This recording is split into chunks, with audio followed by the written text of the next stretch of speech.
बच्चों, आज के वीडियो में हम कुछ और कॉम्पिटिटिव एग्जाम से संबंधित क्वेश्चंस करेंगे। तो पहला क्वेश्चन आसान है। इसमें एक्स वाई और जेड की वैल्यू आपको इसमें रख देनी है और आपका मान निकल आएगा। जैसे एक्स की वैल्यू 2 है तो आप यहाँ पर 2 रख दीजिए। 3 इंटू वाई की वैल्यू 3 है, आपने 3 रख दी। जेड की वैल्यू 4 है तो क्या हो गया, 2 को 2 से गुणा करेंगे 4 प्लस 9 प्लस 4, तो 9 और 8 17, ये आपका आ गया मान। अब इसको ये वाले को भी करते हैं, इसके गुणनखंड पूछे हैं। तो गुणनखंड क्या होंगे, तो इन दोनों में देखिए क्या कॉमन है, इसमें x कॉमन है तो क्या बचेगा y प्लस 5, और यहाँ पर 5 कॉमन है तो y प्लस 5, क्योंकि 5 को 5 से गुणा करेंगे 25 आ रहा है कि नहीं, और यहाँ पर आपने 5 बाहर ले लिया है तो यहाँ ये हो गया।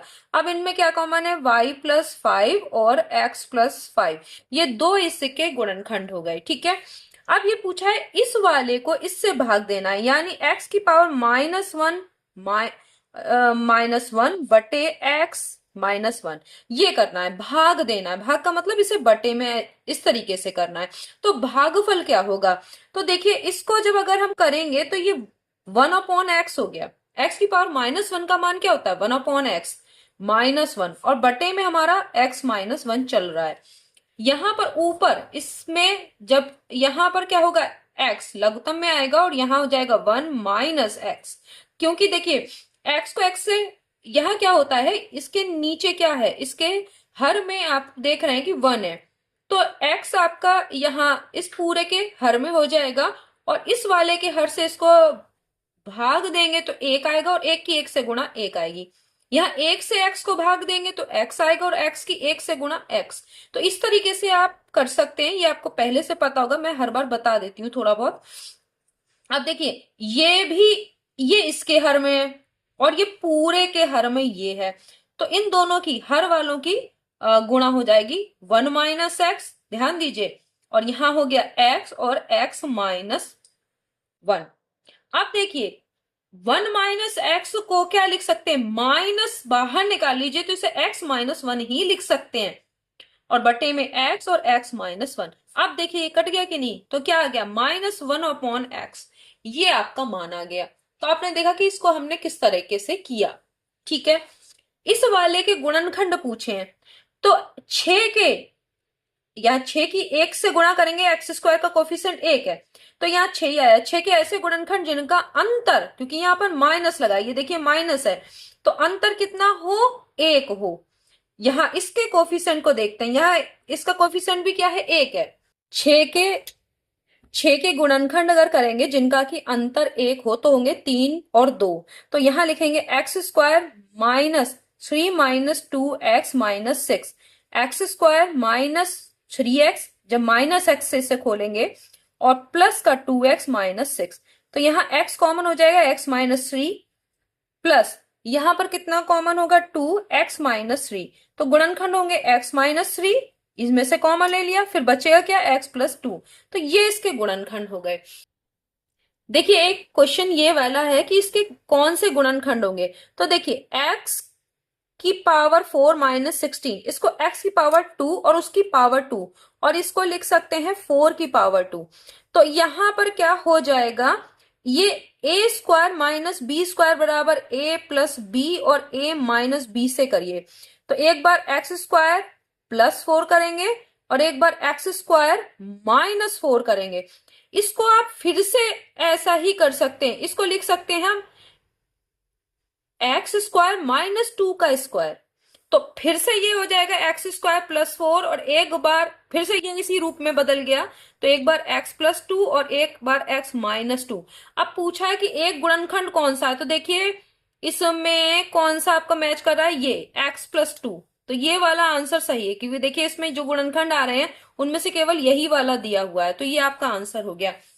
इसका सरलतम रूप पूछा है, तो ये देखने में मुश्किल लग रहा है लेकिन मुश्किल नहीं है, क्योंकि आप अगर इसको देखिए इस वाले को, तो यहां पर आप इसको अगर यहां इसका लघुत्तम लेंगे तो ये x +1 हो गया, इससे गुणा करेंगे x +1 +1, ये वाला ऐसे हो गया। यहां पर भी अगर ऐसा ही करेंगे, x+2 ले लिया, इसकी इससे गुणा होगी तो क्या हो जाएगा, x+2 और +1, यहां पर ये आ गया। इस वाले में क्या आएगा, x+3, तो यहां पर इसकी गुणा करेंगे x+3 और ये +1, ठीक है। इस वाले में आप ऐसा ही करेंगे तो क्या हो जाएगा, x+4, x+4 +1, देखिए x+4 की 1 से गुणा और +1, तो अब यहाँ क्या हो गया, ऊपर x+2/x+1, यहाँ क्या हो गया गुणा में x+3/x+2, यहाँ क्या हो गया x+4/x+3, यहाँ क्या हो गया x+5/x+4। तो यहाँ देख रहे हैं ये कट रहा है, ये कट गया, ये कट गया, तो ऊपर क्या बचा, केवल x+5 बचा और नीचे क्या बचा, x+1। तो ये कितना आसान था, आपने इसे निकाल लिया। यहां पर देखिए, एक आपको ये वाले को थोड़ा सा सॉल्व करके देखिए, फिर आपको समझ में आएगा कि ये सर्वसमिका कौन सी है। देखिए, a² upon bc plus b² upon ac plus c² upon ab, इन तीनों में अगर जब इसका लघुत्तम लेंगे तो क्या आएगा, abc। तो यहाँ bc है तो a² की किससे गुणा होगी, a से, क्योंकि bc है तो बचा a, तो a³ हो जाएगा। यहाँ ac है तो b से b² की गुणा करेंगे b³, और ऐसा ही यहाँ c³ हो गया, क्योंकि ab है तो c से c² की गुणा होगी तो c³ हो गया। अब देखिए, a³ प्लस b³ प्लस, अब आपको सर्वसमिका याद आ रही होगी, देखिए यहां पर मैं लिख देती हूँ इस सर्वसमिका को, a³ plus b³ plus c³ minus 3abc बराबर होता है a plus b plus c, a² plus b² plus c² minus ab minus bc minus ca। यहां पर इस चीज को 0 दिया है,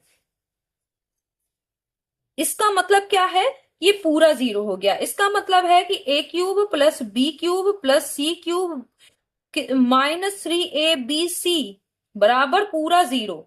तो इसकी वैल्यू, इस पूरे की देखिए, a³ plus b³ plus c³ की वैल्यू क्या आ जाएगी, 3abc। तो यहां पर हम ये चीज रख सकते हैं, तो रखिए 3abc/abc, तो ये सब कट गया, कितना बचा, 3। तो आपने देखा कि किस तरीके से हम आसानी से इनको निकाल सकते हैं, हमें सरसमिका पता नहीं चाहिए। और थोड़ा सा जब हम इसे सरल करेंगे, जैसे इस सवाल में था थोड़ा सा मुश्किल लग रहा था, लेकिन ये बिल्कुल मुश्किल नहीं है, हम थोड़ा सरल करेंगे तो हमें समझ में आ जाएगा कि हमें इसे किस तरह से करना है। नेक्स्ट वीडियो में हम फिर मिलते हैं, तब तक के लिए धन्यवाद।